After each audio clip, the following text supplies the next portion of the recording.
Welcome to this, the 10th talk in the series, Genesis, the first 3 chapters. If I greeted somebody today and asked them, "Hi, how are you?" I might get the response, "I'm good, thanks." Now, the mischievous part of me wants to respond to that and say, "Good is not an adverb," or "No, you're not good." And if I was inviting you to give a response about your moral or spiritual well-being, you're still not good, because like me, you're a sinner in need of forgiveness and mercy. Now, if I did mouth that response, I would lose or confuse friends, or I might get the befuddled reply, "What on earth are you talking about?" God did not need to be invited to make a response to his creation, but after day 1 of the creation, he declared it to be good. After day 6, he declared it to be good and very good. So without being invited to make that response, God saw what he created in Genesis chapter 1 and declared it to be good and very good.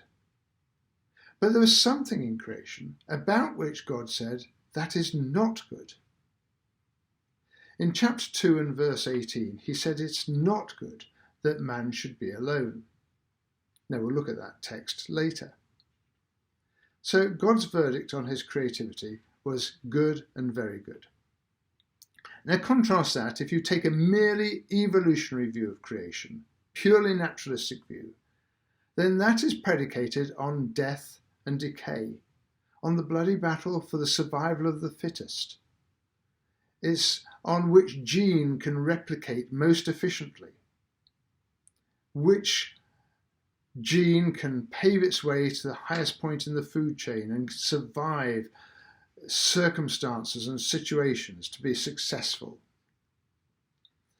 So you couldn't say of that any successful outcome is good or very good, because it's predicated on death and decay. Now, Christians have often interpreted the biblical text to say that God has created a perfect world. Adam and Eve have come and fouled it up through their sin and spoiled everything, all the relationships between humanity and God, humanity and humanity, humanity and one's environment. We've spoiled it all. Now, that may be theologically true, but it isn't necessarily true at all points, practically in a simplistic sense. Theological truths need not always be the same as practical truths. Now, what God made, he declared to be good and very good, but not perfect. There was a becoming, a bringing about of perfection in stages, so that in chapter 2, verse 18, he could see something he had made, say it's not good, and respond to his own observation by doing something. Genesis 2 and verse 18. A simplistic view of God's good creation lends itself to that salvation history which breaks down into 4 parts.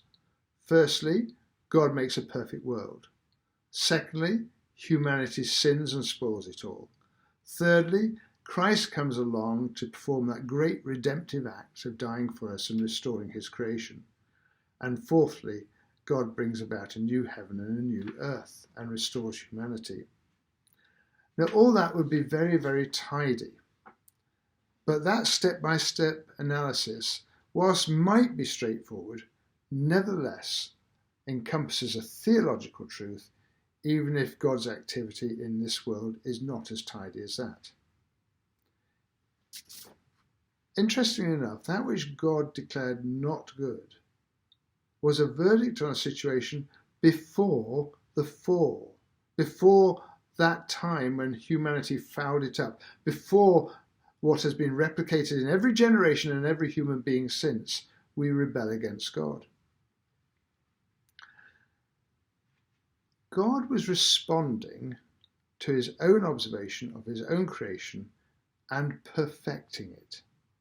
So good and very good doesn't necessarily equal perfect. Now, an example might help here.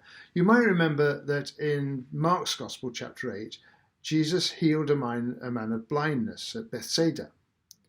Now, in that miracle healing, Jesus made spittle and mud together and massaged it into the man's eyes.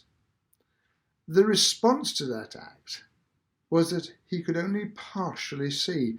His view was very fuzzy, and Jesus had to perform a second mud spittle application and massage until his perfect sight was restored.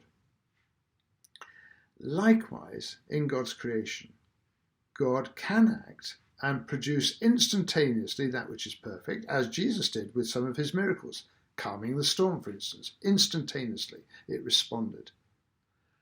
But some of God's creativity is in stages, perfecting, bringing about, becoming that which he wants to declare to be good and very good, perfect. Like Jesus with that man and the blindness he overcame at Bethsaida.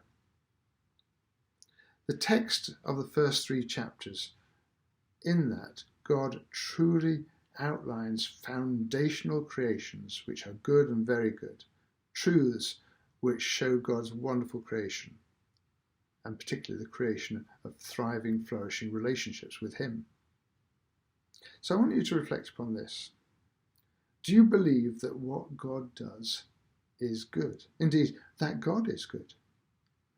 And what challenges that belief? And how can focusing upon Jesus help you to recapture that truth? Well, thank you for watching, for listening, and look out for the next in the series, Genesis, the first 3 chapters.